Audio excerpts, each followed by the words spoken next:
Edad moderna. La producción del azúcar, en vez de desecharse, se podía utilizar para destilarlos y producir ron, bebida alcohólica que alcanzó gran popularidad sobre todo entre los marinos ingleses.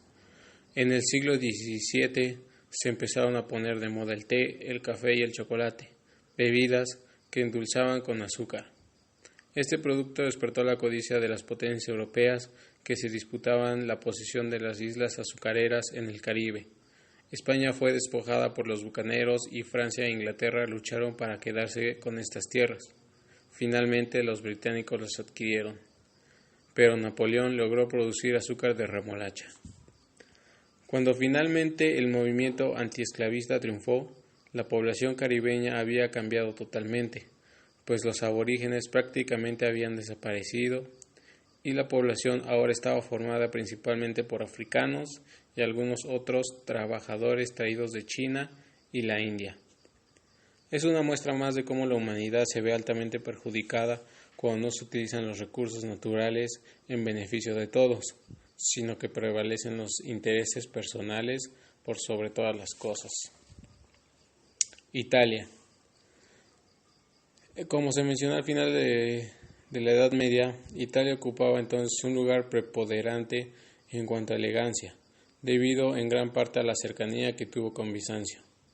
En el siglo XIV y XV, ningún país se presentaba tan interesante como Italia, por su actividad económica, comercial y artística. Fueron sus escritores y artistas quienes iniciaron el Renacimiento, caracterizado por un resurgimiento del espíritu de los clásicos antiguos. Ya Petrarca y Boccaccio. Petrarca es un lírico y humanista italiano cuya poesía influyó en William Shakespeare y Edmund Spenser. Boccaccio, escritor y humanista igual italiano. Fueron quienes vivieron en el siglo XIV, se dedicaron a buscar en conventos y bibliotecas manuscritos de filósofos y escritores griegos y romanos de la antigüedad.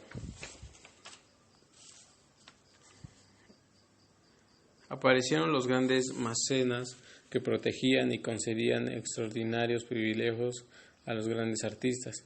Tal es el caso de Lorenzo de Médicis en Florencia y los papas Julio II y León X en Roma, que se rodearon de los gigantes del Renacimiento: Miguel Ángel, Rafael, Leonardo da Vinci, Benvenuto Cellini, etc. La revolución humanística no tardó en propagarse por el resto de Europa gracias al invento de Juan Gutenberg. Juan Gutenberg fue un inventor alemán que nació en 1396, quien logró imprimir su primer libro, una Biblia, en 1457. Surgió el humanismo en Inglaterra, Alemania y Francia. Esta última fue uno de los principales focos en el siglo XVI. En España se inició casi al mismo tiempo que en Italia, ya que el reino de Aragón incluía Nápoles. Sin embargo, no maduró rápidamente y su máximo esplendor se dio en el siglo XVI, llamado el Siglo de Oro. El Siglo de Oro es llamado así por su esplendor cultural, porque el imperio logró su máximo desarrollo político y económico, pero por sobre todo, y lo más interesante, es lo cultural. A finales del siglo XV, 5 principales estados dominaban en Italia: las repúblicas de Venecia y Florencia, el ducado de Milán, los estados de la Iglesia en Roma y el reinado de Nápoles. De todos ellos, quien tuvo la primacía intelectual y artística fue Florencia, tierra de Médicis y cuna de numerosos artistas. A finales del siglo XV, Carlos VIII de Francia invadió Italia y quedó maravillado del refinamiento y belleza que encontró en las ciudades italianas. Más adelante se casaron 2 reyes franceses con 2 reinas florentinas: Enrique II con Catalina de Médicis en 1533 y Enrique IV con María de Médicis en 1600. La influencia que Catalina ejerció sobre Francia fue muy importante y la gastronomía no quedó al margen.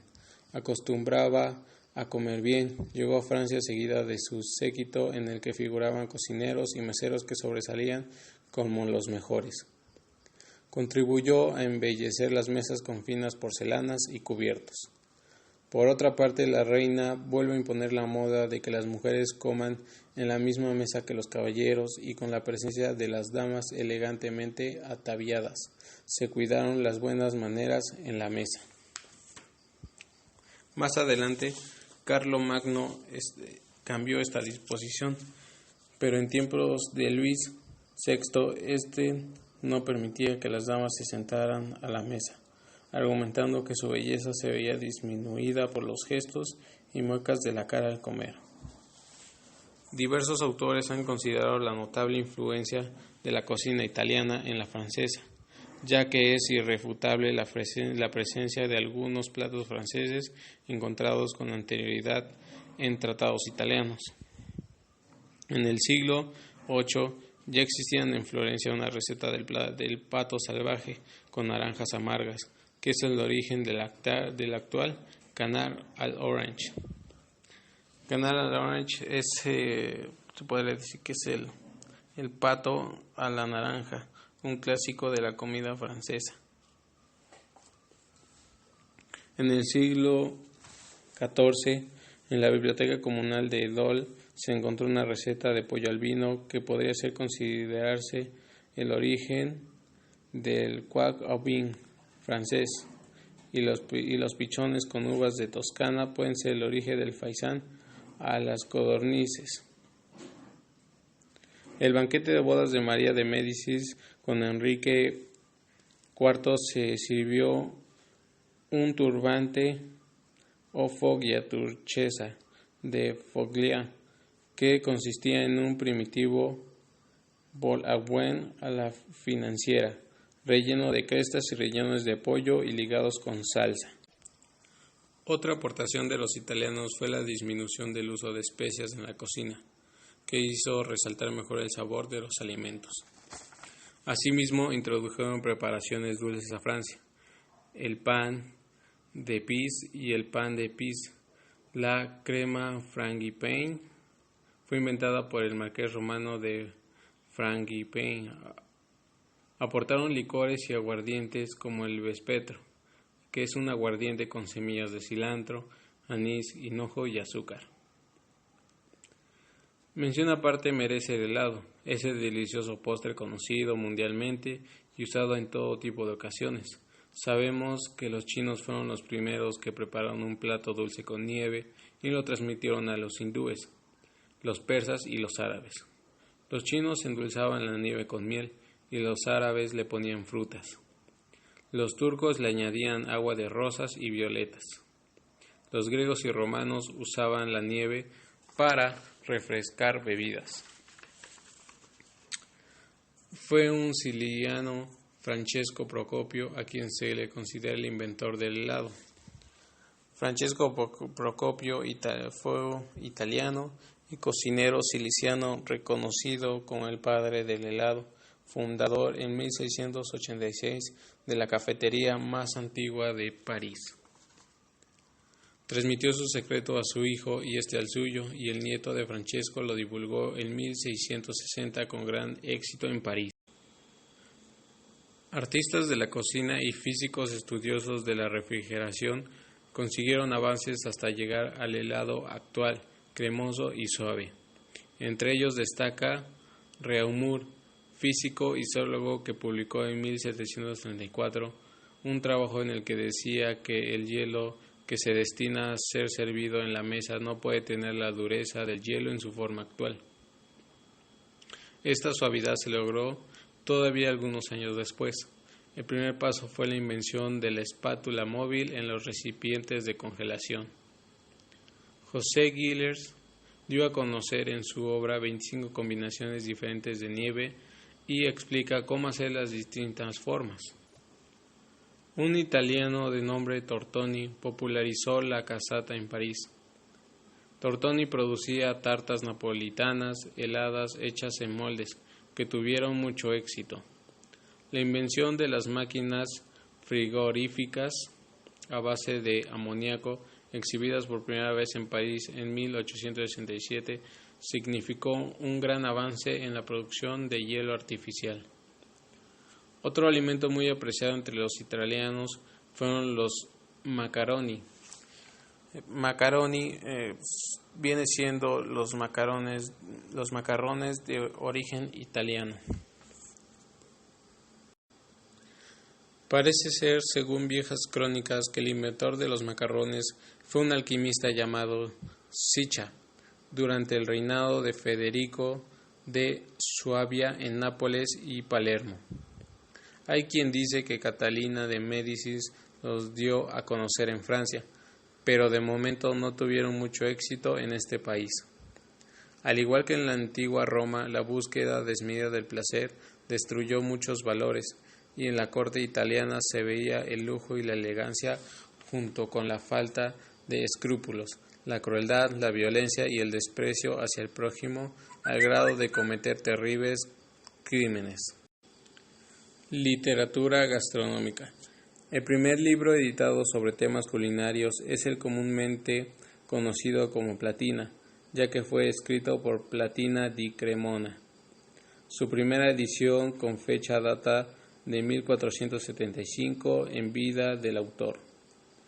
Está dividido en 10 libros, lo que sugiere la posibilidad de que el autor se inspira en el libro de Apicio, a quien menciona en su obra. No es un libro de cocina propiamente, ya que es más teórico que práctico.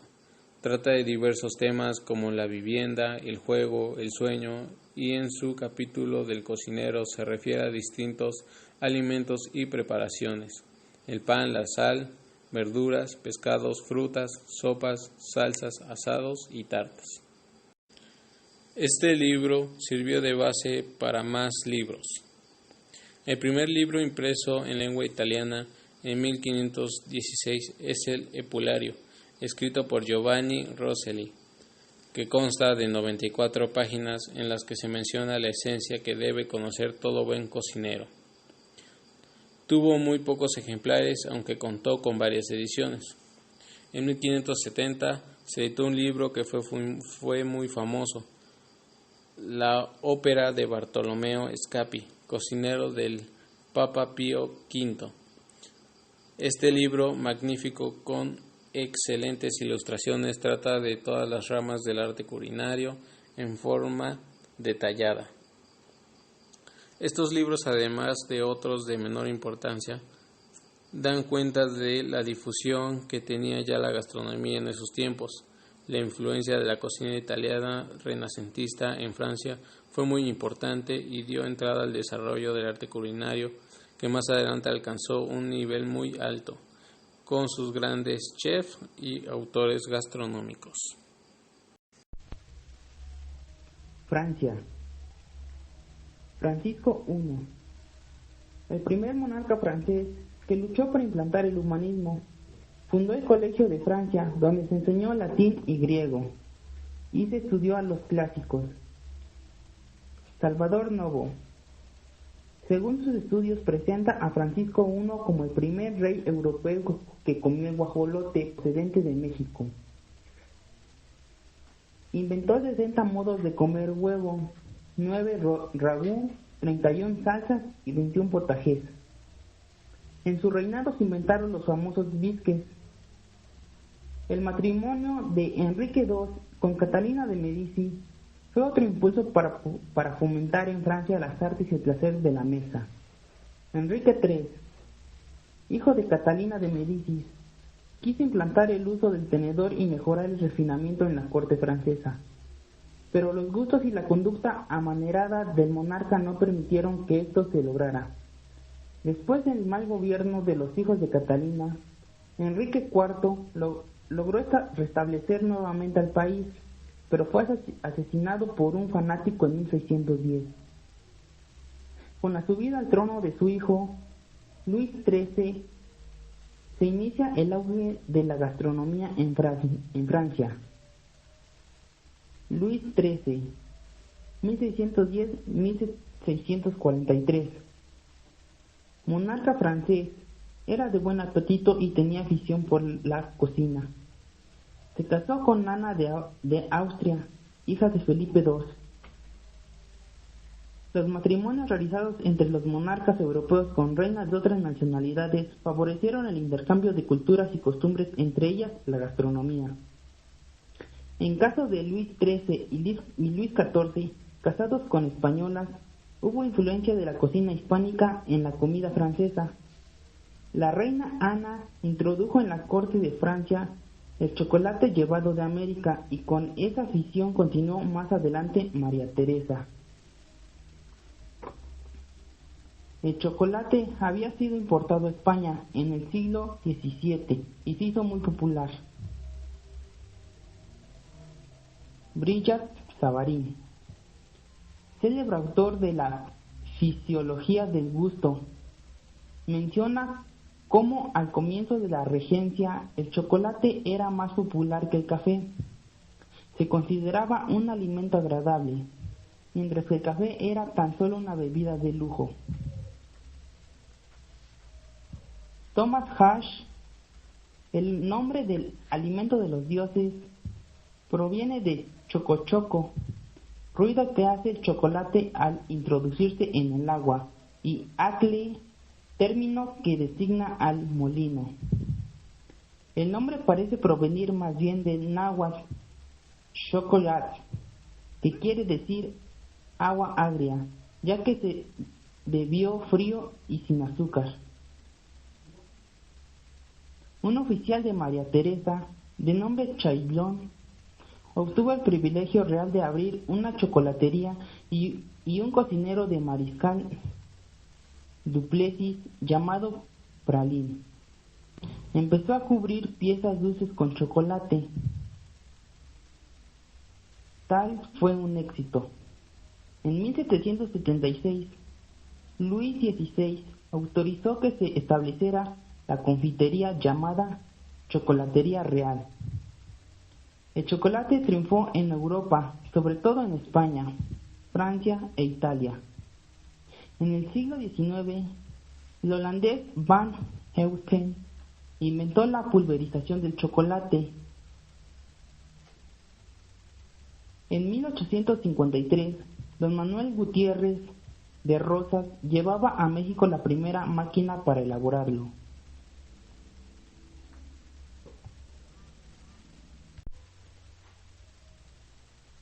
Luis XIV, 1643-1715, rey de Francia. Heredó de su padre el buen apetito y el interés por el arte culinario. Se dice que el rey comía en una sola comida 4 sopas distintas: un jamón entero, una perdiz asada, bigot de cordero, ensalada y varios platos dulces. En esa época todavía no se usaban los comedores. Los burgueses, al igual que la gente sencilla, solían comer en la cocina. En el palacio comían en sus habitaciones, y solo cuando había fiesta se colocaban mesas en el salón para que allí comieran los invitados. El rey y su madre comían con los dedos, a pesar de la elegancia de la mesa, con frecuencia adornada con bellos manteles de damasco, según marca la moda de ese tiempo en diferentes países europeos como Francia, Inglaterra y Bélgica. Después de muchos años se solía usar un pequeño tenedor. Los platos individuales empezaron a usarse asiduamente hasta el final de su reinado. Manteles de damasco. Es un tejido en el cual por un lado la trama sirve de fondo y la urdiembre forma los dibujos, y por el otro lado se considera adverso, siendo lo contrario de la primera. Aconsejado por su médico de cabecera, que era Borgoñez, Luis XIV acostumbraba a beber vino de Borgoña, que fue el preferido en la corte. En su vejez puso de moda la costumbre de tomar licores al final de las comidas.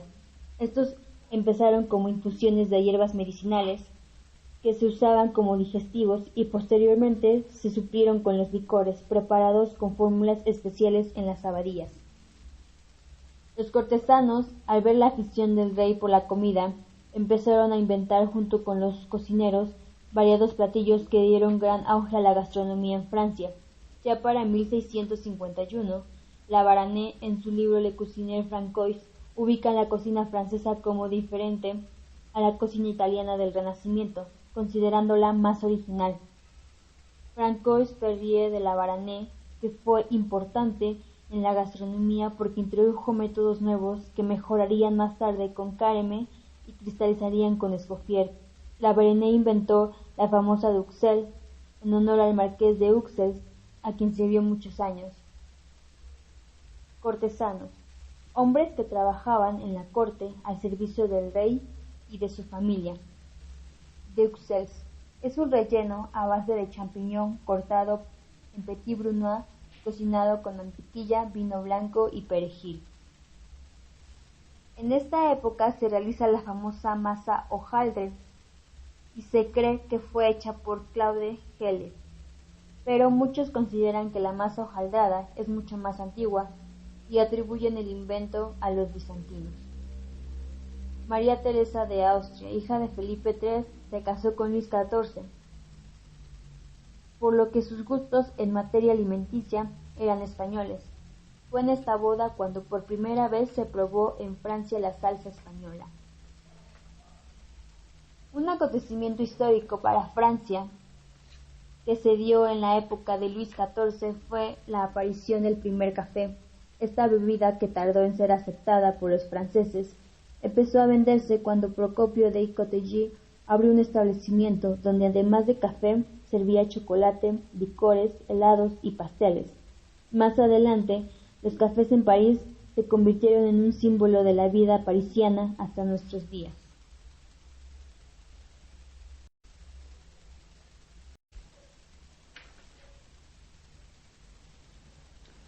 Luis XV. Cuando murió Luis XIV, su heredero Luis XV contaba con apenas 5 años, por lo que de 1715 a 1723 gobernó el duque Felipe de Orleans. En ese periodo el lujo gastronómico fue de gran esplendor, ya que se usaba la batería de cocina hecha de plata. Se instruyeron las meriendas y se empleó el jugo de carne para la elaboración de salsas. El bisnieto de Luis XIV era muy querido por su pueblo cuando subió al poder. Sin embargo, sus súbditos tuvieron que desengañarse pronto, pues se dieron cuenta que era muy egoísta y que solo buscaba su propio bienestar. Durante el reinado de Luis XV, llegaron nuevos alimentos al país, como fueron la piña de América, la fresa llevada de Chile por Fraser, y además aclimató la pimienta en la región de la isla de Francia. Uno de los personajes importantes en la gastronomía francesa del siglo XVIII fue el duque Richelieu, considerado como uno de los grandes gastrónomos. Él logró introducir en la corte los vinos burdeos. También se le atribuye a este personaje la invención de la salsa mayonesa, como un recuerdo de la conquista de Mahón en Menorca, Vilegua. Uno de los platillos importantes de la época fueron: a la princesa, se usaban espárragos como guarnición. A la mirepoix, era una guarnición a base de verduras como eran zanahoria, apio, poro, cebolla y algunas veces con jamón. Bechamel, un cocinero de la corte le puso su nombre a la célebre salsa blanca. A la financiera, era una salsa oscura con foie gras, trufas y vino. Luis XVI subió al trono en 1774 y a pesar de la grave situación fue apoyado por su pueblo, que aún creía en la monarquía y lo consideraba bueno y honrado. Luis XVI era de muy buenas intenciones y deseaba ayudar a sus súbditos, pero no era muy inteligente y en cambio débil de carácter, lo que causaría su ruina. Los reyes comían en un aposento, los príncipes en otro, las damas de la corte en un cuarto diferente, y lo mismo sucedía con los delfines, pero todas estas comidas podían ser presenciadas por quienes quisieran. Se llamaba cocina de boca a la cocina del rey, cocina del estado a la de los cortesanos. También se llamaba la viandera del rey a la comida preparada para él, que era muy abundante. Además de las grandes cantidades de comida que se preparaban, estaban los servicios de provisión llamados encas, por si acaso.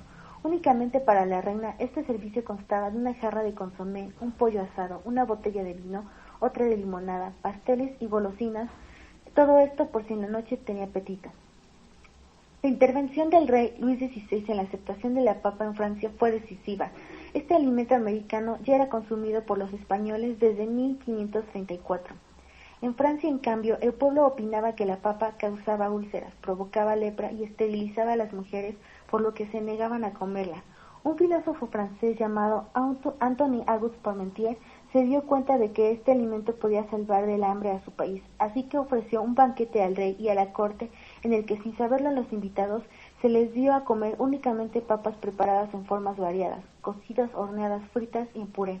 Al rey le gustaron tanto que las nombró legumbres reales, y el consumo de las papas se extendió a otras cortes de otros países.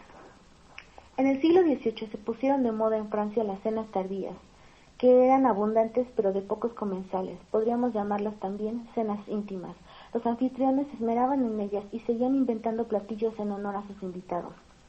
Fue también en esta época cuando se inventó el paté de foie gras y se implantó el champán para acompañar los postres. Luis XVI fue encarcelado junto con su familia el 12 de agosto de 1790. Llama la atención el servicio que en materia de alimentos se daba al rey en la prisión, a pesar de la grave situación.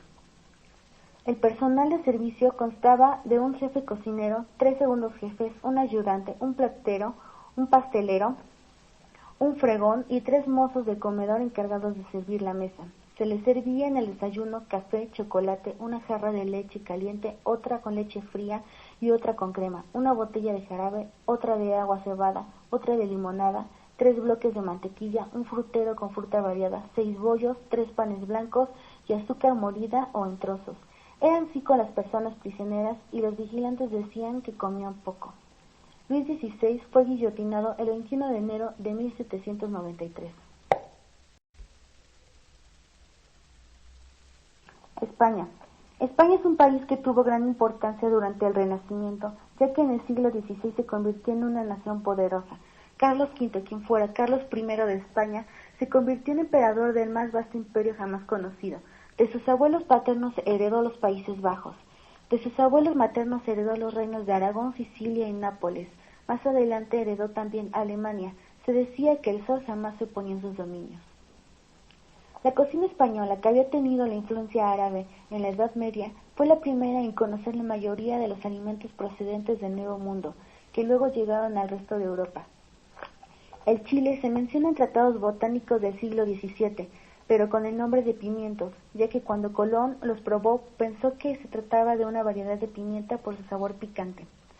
El tomate ya se empleaba en la elaboración de salsas desde el siglo XVI, aunque en el resto de Europa solo fue usada como planta de ornamento hasta el siglo XVIII.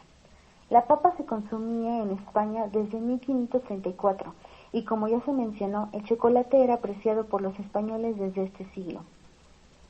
En los siglos XVI y XVII, la cocina española se vio influida por otras cocinas europeas, dada la constante comunicación entre los países del continente por razones políticas, comerciales o de guerra. La comida era abundante en platillos y muy especiada, con un uso excesivo de azúcar y canela por la influencia de los árabes en este país. Parece ser que en el siglo XVII en España se hacían 5 comidas diarias que eran desayuno, almuerzo, merienda, cena y saena o segunda cena.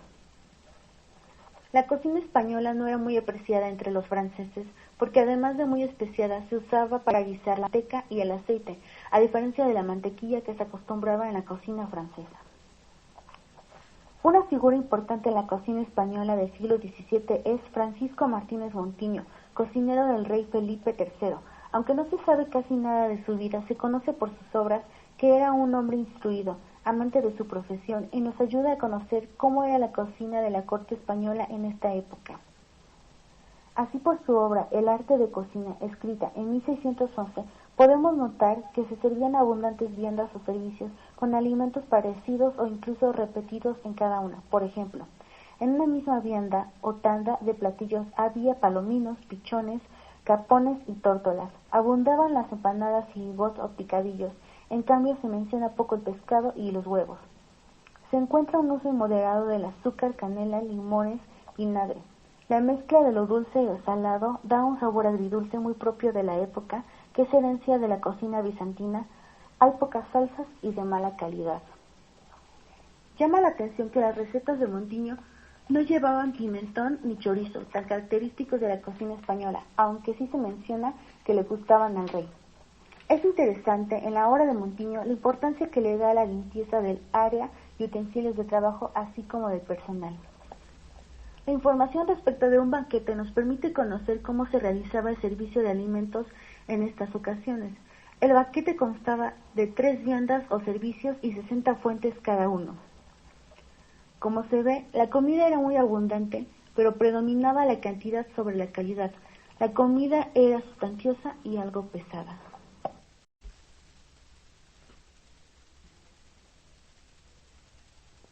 Literatura gastronómica de España. El primer libro español de cocina es de Ruperto de Nola, escrito en catalán en el siglo XV. Don Enrique de Villena escribió también su obra El arte Cisoria, impreso hasta 1879 en Barcelona. Otros libros posteriores fueron El libro del arte de cocina de Diego Grande en Madrid de 1599. Inglaterra. Este país adquirió gran importancia en los tiempos modernos, sobre todo durante el reinado de Isabel I. Desde el punto de vista alimenticio, la corte en esta época gustaba de los grandes pastelones de carne y piezas asadas enormes. Se cuenta que el rey Enrique VIII era muy aficionado a ellas y popularizó el célebre varón de buey, llamado así porque en una ocasión en que le presentaron una pieza de la parte trasera del buey, asada a la perfección, sacó con júbilo su espada y armando caballero a la pieza le dijo: «Yo te nombro varón». Desde entonces se le llama así en los libros de cocina. Este monarca gustaba de usar vajillas de plata, y sus bandejas eran tan grandes y abundantes que se necesitaba de varios pajes para transportarlas. A pesar de la falta de moderación del rey al comer, introdujo en la corte la costumbre de lavarse las manos con agua perfumada antes y después de las comidas. Richard Savarin mencionaba que la reina Ana era muy golosa, por lo que en los tratados de cocina ingleses aparecen muchos guisos llamados a la manera de la reina Ana. Durante el reinado de Isabel I se incrementó el lujo en la cocina y las mesas inglesas.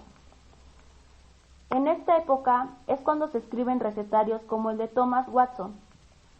En estos recetarios aparecen las típicas recetas de las comidas medieval y el Renacimiento: el agua rosada, los pastelones de caza, los pudines de arroz, salsa de menta, capones al zumo de naranja, manos de cerdo en manzanas y las clásicas recetas de la cocina benedictina inglesa.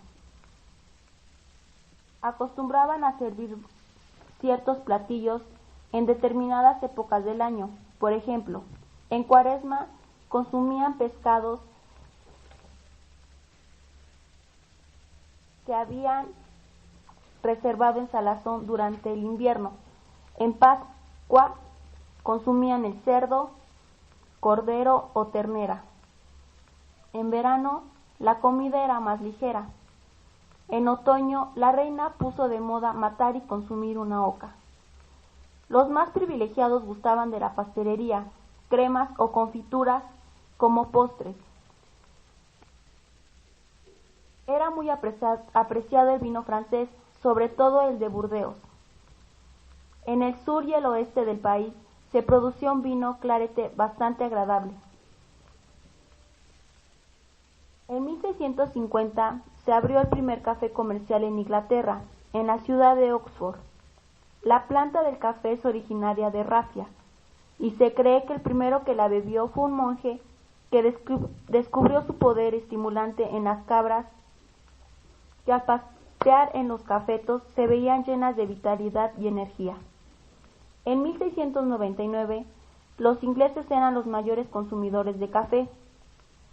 En Francia tardó en aceptarse, pues los médicos pensaban que era perjudicial para la salud.